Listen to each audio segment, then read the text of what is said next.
Raphaël Vidal, bonjour. Vous êtes directeur de l'ISDD, un établissement de design graphique qui est basé à Nîmes. Alors, quelle formation proposez-vous aux futurs étudiants? Alors une formation de chef de projet bilingue en stratégie numérique. Voilà un petit peu notre secret. Avec une première année avec un premier métier qui s'appelle infographie print web et des matières générales. Alors, pourquoi bilingue?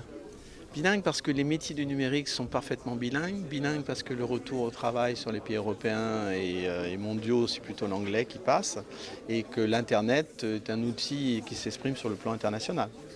Alors, bilingue, ça veut dire que vous avez un gros niveau d'exigence lors du recrutement de vos étudiants? Oui, tout à fait. Déjà, le niveau bac est obligatoire, mais ensuite, il passe ce qu'on appelle le BULATS, English Business, validé par Cambridge. Donc, trois niveaux, première et deuxième et troisième année du BULATS.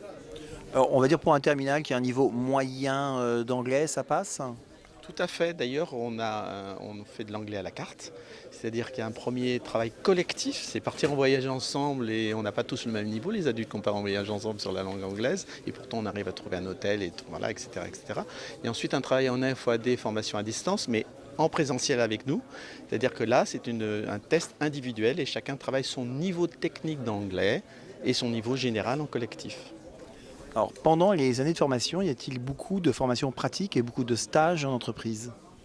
On est à 20% de théorie et 80% de pratique, même dans nos stages qui peuvent paraître didactiques, c'est-à-dire avec un enseignant et des stagiaires. Mais on a plutôt un état d'esprit de workshop, un état d'esprit d'entreprise.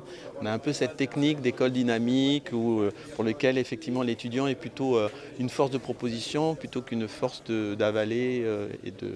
Voilà. Alors, puisque une partie de votre formation se déroule en anglais, est-ce que vous avez une partie de vos étudiants qui ensuite partent en premier emploi à l'étranger? C'est un peu notre label, c'est-à-dire que depuis de nombreuses années, nos étudiants parlent soit sur l'Australie, sur l'Angleterre, sur les pays anglo-saxons en général, puisqu'on a choisi la langue anglaise, pour en tout cas cette année. Et ça nous permet effectivement d'avoir une efficacité de retour à l'emploi et efficace, comme on dit. Alors, dernière question, sur votre bachelor donc, qui se déroule en 3 ans, à l'issue d'un bachelor, on est directement opérationnel sur le marché du travail ou il faut encore poursuivre des études à votre avis?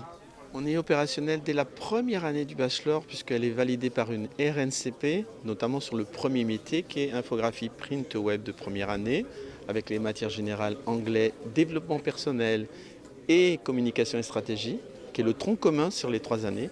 Ensuite, deuxième année, web designer, webmaster, opérationnel, retour à l'emploi, 2 mois de stage obligatoire. Et la troisième année, chef de projet. Et ensuite on bosse. Ensuite, on bosse puisque on est issu, nous, de la tradition centre de formation professionnelle depuis 23 ans. Donc le retour à l'emploi, on sait ce que c'est.